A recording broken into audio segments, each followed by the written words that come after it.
Pero para poder ampliar un poco la comunicación, ahora estamos en contacto con Ignacio Torres, él es diputado nacional. Muy buenas tardes, te saludan Nahuel Crescenzo y Amanda Pizarro.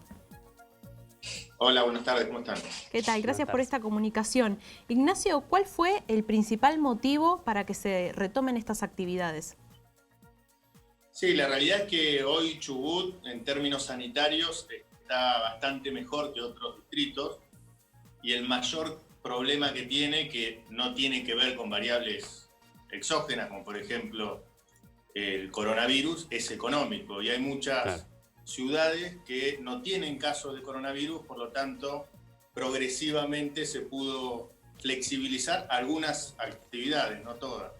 Hoy está bastante concentrado en lo que es la zona norte de la provincia, sobre todo la flexibilización en Puerto Madryn y Entre Leu, así que yo creo que en el transcurso de las próximas semanas se va a poder ir avanzando todavía más. ¿Y cómo se planea regular las actividades para poder mantener un control? Mirá, hasta el momento hay un fuerte control policial, de hecho hay permisos que se están expidiendo incluso por cuestiones que sean extraordinarias, aunque no sea alguien que esté dentro de un servicio esencial, pero hay mucha preocupación en el caso de Chubut con las movilizaciones. Esto es un tema que esta semana tomó mucho vuelo y tiene que ver con empleados públicos que no cobran hace más de 2 meses y en donde hubo una concentración ya de los docentes, hicieron una caravana en auto y hay un llamado para la semana que viene para ir de manera presencial. Por eso estamos muy preocupados porque no vuelva a haber conflictividad social. Nosotros venimos de una de las crisis institucionales y de conflictividad social más grandes de la historia de la provincia y que obviamente el aislamiento obligatorio hizo que haya un parate, pero hoy Chubut sigue siendo todavía una olla a presión. Ignacio, te saluda Nahuel Crescenzo, gracias por esta comunicación. ¿Cuál es la respuesta del gobierno de Arcioni, gobernador de la provincia, con respecto al tema de la educación y los maestros? Sí, en realidad más que una respuesta hay una evasión. En su momento se va del tema apelando a cuestiones que no tienen nada que ver. Hoy el problema de Chubut es de mucho antes del coronavirus. En su momento se le echaba la culpa al Fondo Monetario Internacional, ahora al coronavirus. Pero la realidad es que el problema en Chubut es producto de una serie de malas tomas de decisiones en un contexto de campaña donde se prometió un acuerdo paritario que no se podía cumplir. Y esto generó un rosario de problemas, entre los cuales, por ejemplo, está los chicos que hace más de 1 año y medio que no tienen clases, los docentes que no están cobrando en tiempo y forma, y obviamente también los trabajadores de la salud, los jubilados. Se empezó a pagar en un esquema escalonado y cada vez el déficit primario es mayor. Obviamente el coronavirus es un agravante y la baja del barril petróleo, una provincia que tiene una altísima dependencia de las regalías petroleras, todavía agravó mucho más la situación económica y financiera de la provincia de Chubut. Ignacio, y justamente recién hacías mención a eso. ¿Cómo se encuentra la educación teniendo en cuenta la problemática preexistente? Mira, la verdad que hay una generación que perdió prácticamente 2 años de clases, que obviamente los que tienen la suerte de tener acceso a la tecnología pueden de alguna manera tener acceso a distintas herramientas académicas a través de Internet, pero nosotros tenemos muchos pueblos, sobre todo en el interior profundo, donde no hay conectividad, y esos chicos van a tener que recuperar esos 2 años de alguna manera. Pero insisto en esto, ¿no? Hay que tener en claro qué pasa, por qué se hipoteca el futuro de tantos chubutenses, ¿no? ¿Por qué no tiene que ser gratis una decisión demagoga o populista en un contexto de campaña cuando genera tantos problemas?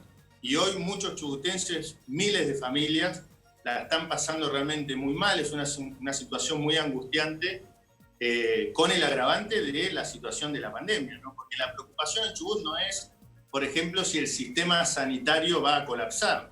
La preocupación es que no arranque, porque muchos de esos trabajadores todavía no están cobrando en tiempo y forma. Claro, con respecto a esa situación, a la de los médicos y los enfermeros, nos decías que no están pudiendo cobrar sus sueldos. Sí, primero se empezó a hacer un pago escalonado y en la medida que pasó los últimos 2 meses y que hubo una baja muy importante en la recaudación por la caída de las regalías también, prácticamente se comieron 2 masas salariales. Estos son 2 meses de retraso en el pago de sueldos.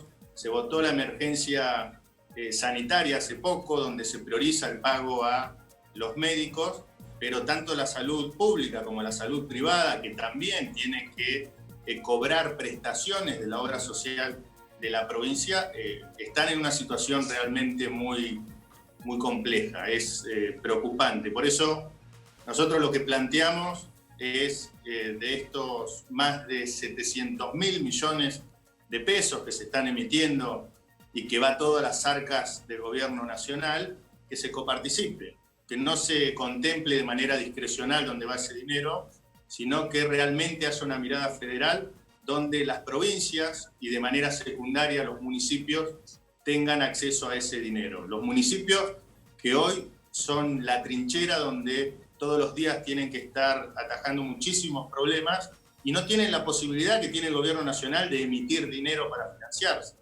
Hay muchos que tienen, por ejemplo, centros de salud municipales y que urge realmente tener acceso a esos recursos, que hoy están concentrados sobre todo en lo que es Capital Federal y Provincia de Buenos Aires. Y también el ministro de Salud de Chubut dijo que hay 2.000 chubutenses fuera de la provincia que esperan volver. ¿Se está trabajando para recibirlos? Sí, la verdad que se está trabajando no con la celeridad que debería hacerse. A veces los tiempos burocráticos del gobierno no son los tiempos de la gente. Por suerte, los casos más complejos, que justamente por ese déficit prestacional que tenemos médico en la provincia, hay muchas derivaciones para tratamientos y de muchos jubilados a Capital Federal. Cuando comenzó el aislamiento obligatorio, muchos de esos jubilados que fueron a tratarse a Capital Federal quedaron varados y obviamente, siendo una población de riesgo, fueron los casos que se priorizaron para volver a la provincia. Hoy los casos más complejos pudieron volver. Hay algunos que tienen que ver con estudiantes, hay muchos estudiantes, la gran mayoría, claro, que están en Capital Federal, pero de a poco se va acomodando ese tema. Ignacio, ¿hay algún protocolo para estos chubutenses que vuelven a la provincia? ¿Los dejan aislados 14 días? ¿Cómo se están manejando con ese tema? En ese sentido, el protocolo está bien manejado por parte del Ministerio. Todos los que vuelven, no necesariamente del extranjero, sino de otras provincias, y sobre todo de Capital Federal, tienen 15 días de aislamiento obligatorio, y ante cualquier sintomatología se realiza un test de manera rápida para poder tener certeza de si está o no contagiado. Bien, Ignacio, muchísimas gracias por tu tiempo y por esta comunicación.